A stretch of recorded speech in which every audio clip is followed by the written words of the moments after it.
दरबार की कथा जब तक आपको नहीं बताई तो ये कथा सार्थक होना मुश्किल है।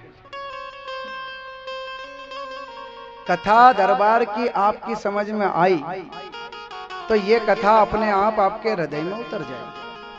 तो सावधान सुन के कहानी सुनो।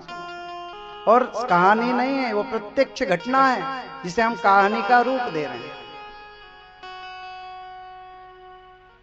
जो हमारे साथ हुआ है वही बता। साक्ष्य पहले दिन का हमने दे दिया, दूसरे दिन का वो लाइव में वो सुन रहे हैं। दिल्ली वाले जाने, दिल्ली से हमारे यहाँ यजमान आए महाराज, बिना परिचय के यजमान आए। ऑटो ड्राइवर हमारे दरबार में लेकर आया उसे। शरद पूर्णिमा का दिन था, भंडारा चल रहा था महाराज। भंडारे की प्रसाद उनने ग्रहण की और भंडारे की प्रसाद ग्रहण करके उनने उनका दुख रोया, दुखड़ा सुनाया हमें। हमने कहा प्रभु आपके दुखों को ऐसे तो दूर कर नहीं सकते, फिर क्या होगा? मैंने कहा उपाय होगा। उपाय क्या होगा? कि आपके घर पर एक घर शुद्धि होगी। उस घर शुद्धि का इतना प्रभाव है कि घर शुद्धि होते होते होते रात्रि होती है। सुबह से रात्रि तक 4 पूजा होती है, सुबह दोपहर शाम और रात 4 आरती उस जगदम्बा की होती है। और 4 आरती होते होते यदि आपको प्रमाण ना मिले तो ये दास दक्षिणा ग्रहण नहीं करता। आपको यदि साक्ष्य मिल जाए कि उस पूजा से अपने घर में आनंद हो रहा है, 4 पूजा होते होते, तो ये दास रात्रि में शाम को जितने भी बजे वो पूजा विश्राम होती है, हम उसको उस दक्षिणा को ग्रहण करते हैं। महाराज हम 9 बजे दिल्ली उतरे, वो लेने आए हमें गाड़ी से। हम 10 साढ़े 10 बजे तक उनके घर पहुंच गए। घर पर लगा ताला। तो मैंने कहा प्रभु आप रहते कहाँ हो?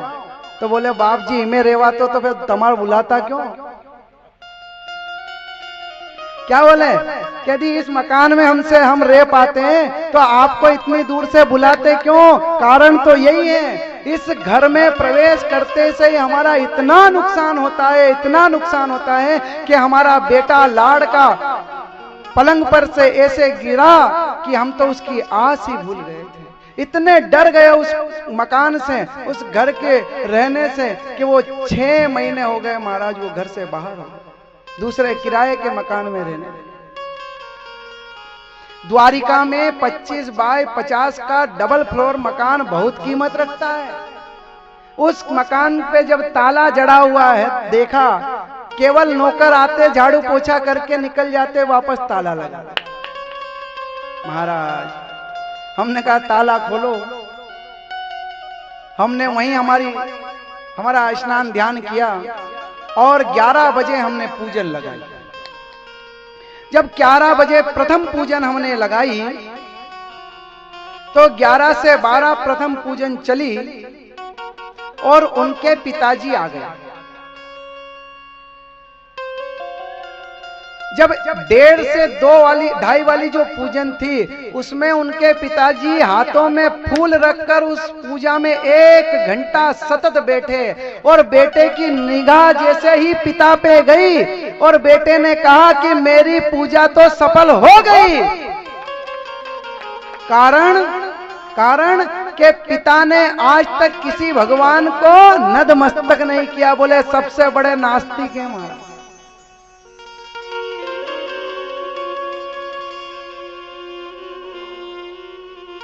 बोले आपकी 1 घंटे की महामाया त्रिपुरा सुंदरी की पूजा यदि मेरे पिता को वर्षों से नास्तिक को आस्तिक बना सकती है तो सुबह से शाम यदि आप पूजा करोगे तो मेरे घर को स्वर्ग बनाने से कोई रोक नहीं सकता।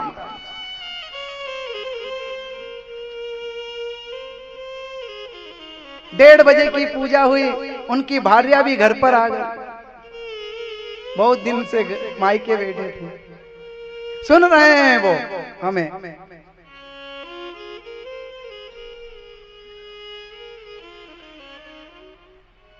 जब हम 7 से 6 जने गए महाराज, वहां पूरी टीम गई, महामाया परिवार पूरा, महाराज श्री भी गए।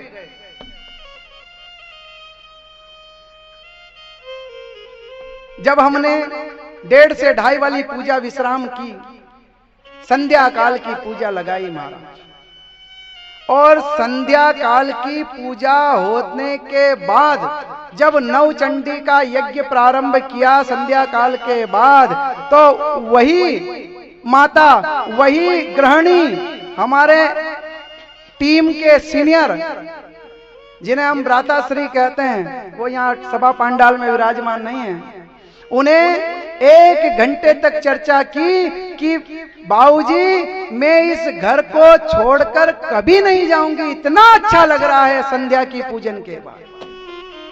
बताइए, जो मायके बैठी थी उस घर के डर के कारण वो कह रही कि संध्या की पूजन के बाद इतना अच्छा लग रहा है, कि इतना सुहाना इस घर में लग रहा है कि हम इस घर को छोड़कर अब नहीं। यज्ञ प्रारंभ हुआ, यज्ञ 11 बजे 12 बजे तक रात तक चला, क्योंकि महाराज वहां पर धुआं निकालने की व्यवस्था उस मकान में नहीं थी, पूरा धुएं से घर भर गया, बहुत परेशानी आई उन यजमान को। वो सुन रहे हैं, यहां नहीं सुन रहे, टीवी पे सुन रहे कैमरामैन भैया।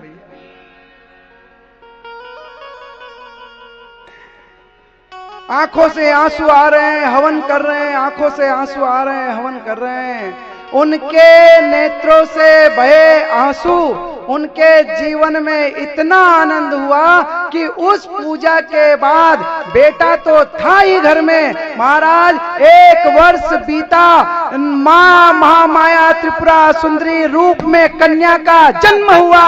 रात्रि 11 बजे उनका फोन आया कि गुरुदेव मां ने भंडार भर दिया है मेरा, मैं जो चाह रहा था बिना किसी परेशानी से मां स्वयं जगदम्बा अपने सूक्ष्म रूप में आ गई है मेरे घर।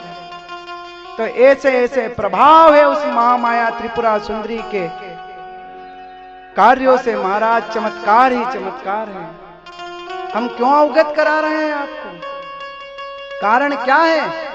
क्योंकि ये कारण नहीं है कि हम हमारे दरबार की वाहवाही कर रहे हैं, नहीं, कारण महामाया त्रिपुरा सुंदरी का आज तक आदेश था कि इस दरबार को गुप्त रखा जाए, हमने गुप्त रखा।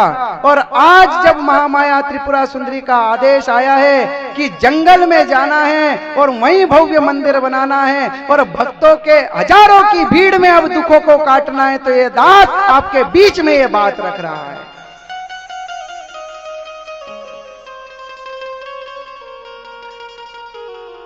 ऐसे ऐसे पराशक्ति के चमत्कार हैं महाराज। ये दास भी उन चमत्कारों को देखकर ही उस मां से की शरण में गया और कहते हैं कि मैं पहला वेद ऐसा हूं जो गोली स्वयं ने खाई, यदि आराम हुआ तो मैं आपको आराम करने का प्रण कर रहा हूं। यदि मैं मेरे बच्चों को, मेरी पत्नी को, मेरी माता को, मेरे पिता को स्वस्थ नहीं कर पाऊं उन मंत्रों के उच्चारण से, तो मुझे आपको स्वस्थ करने का कोई अधिकार नहीं है। हमने वो उस कहावत को दूर कर दिया। कहते हैं लोग कि दीपक तले अंधेरा होता है, नहीं होता है। यदि साधक बलिष्ठ होता है, यदि साधक में दम होता है, तो साधना यदि तगड़ी होगी तो दीपक के तले अंधेरा नहीं होगा, दीपक के तले पहले उजाला होगा, बाद में दूसरी ओर उजाला होगा।